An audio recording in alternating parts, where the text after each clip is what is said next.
Rameswaram cafe blast में 4 राज्यों की पुलिस के साथ बेंगलुरु में NIA IB ने डाला डेरा।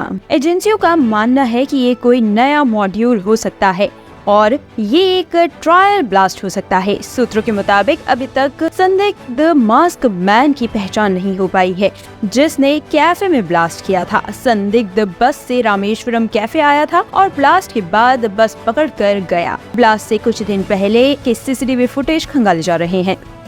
Continuing our investigation, in fact, 8 teams have been formed.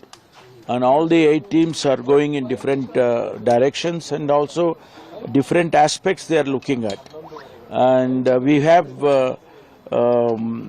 we have collected a lot of CCTV footages and where he has come from. He has come in the bus, and bus footages also we have collected. We are examining almost in every angle, including if there is any jealousy factor somebody has done, because people were talking about it when I went there. So all these things we are examining. We are very serious about it, and I also appeal to the opposition to cooperate with us, not to make this as a political issue. Politics we can do it when elections are around the corner, so we can do politics in that.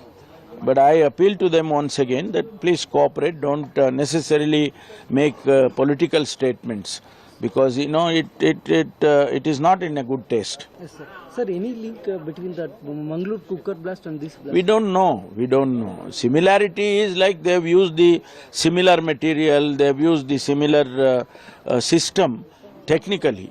Apart from that, we don't know whether the Mangalore and Bangalore are the same. We don't know. NSG also has come. Yesterday NSG has come. NIA are here only. They are also along with our police. They are working. We will definitely find the person. Sir, yesterday there was a meeting held in the leadership of CM regarding this, sir. No, CM has to be briefed, right? Because he was not in the headquarters when the incident happened. So we had to brief him. Yesterday we have briefed him. Today I have called a meeting of all the senior officers, technical details and other things, what has transpired so far, what we have, what information we have got, and what we can do next. All these things we are going to discuss. Do you think, sir, BJP is doing politics in this blast issue? No, they shouldn't. They shouldn't. They have to cooperate with the government. They shouldn't issue negative statements. Let them cooperate with us. Let us find out first, and then later on let them make statements. Last question, sir. Yesterday... greater Noida के blue sapphire mall की छत से गिरी grill, 2 की मौत। Greater Noida waste स्थित blue sapphire mall में लोहे का ग्रिल गिरने के कारण 2 युवकों की दर्दनाक मौत हो गई है। जानकारी के अनुसार ब्लू सफायर मॉल में छठे फ्लोर से लोहे की ग्रिल नीचे गिरी। दोनों युवक मॉल के ग्राउंड फ्लोर पर थे और एस्केलेटर की तरफ बढ़ रहे थे। इसी दौरान ग्रिल गिरने के कारण दोनों युवकों की ऑन द स्पॉट मौत हो गई। आज दिनांक 3 मार्च को PRV यथार्थ हॉस्पिटल के माध्यम से थाना बिसरख को सूचना प्राप्त हुई कि ब्लू सफायर मॉल में एक लोहे की ग्रिल 5वीं मंजिल से गिरने से 2 व्यक्तियों की मृत्यु हुई है। पुलिस टीम तत्काल मौके पर पहुंची। प्राप्त जानकारी के अनुसार 2 व्यक्ति जिनका नाम हरेंद्र और शकील हैं, जो मूलतः विजयनगर गाजियाबाद के रहने वाले हैं, यह लोग ब्लू सफायर मॉल में एस्केलेटर की तरफ जा रहे थे। तभी 5वीं मंजिल के ऊपर जो लोहे की ग्रिल फेंसिंग के लिए लगी हुई थी वो अकस्मात गिरी है और गिरने के पश्चात यह लोग गंभीर रूप से घायल हुए और उनकी मृत्यु हो गई है।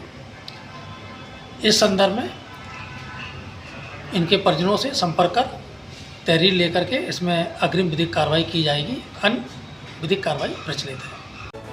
बदरपुर फ्लाईओवर पर कार और ट्रक की भीषण टक्कर में 3 की मौत, 4 घायल। राजधानी दिल्ली के बदरपुर इलाके में देर रात हुए सड़क हादसे में 3 लोगों की दर्दनाक मौत हो गई है। 3 अभी हॉस्पिटल में भर्ती हैं, जबकि एक शख्स की हालत चिंताजनक बनी हुई है। सभी घायलों को और मृतकों को फरीदाबाद रिसेप्शन पार्टी अटेंड करके देर रात दिल्ली लौट रहे थे। बता दें कि उसी समय ये हादसा हुआ। इस मामले में पुष्टि करते हुए डीसीपी साउथ ईस्ट राजेश देव ने बताया है कि रात करीब 12:40 पर पीसीआर कॉल प्राप्त हुई।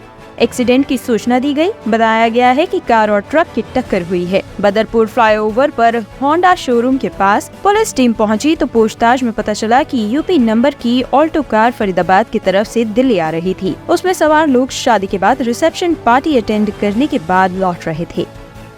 ब्यूरो रिपोर्ट, टीम तफ्तीश न्यूज।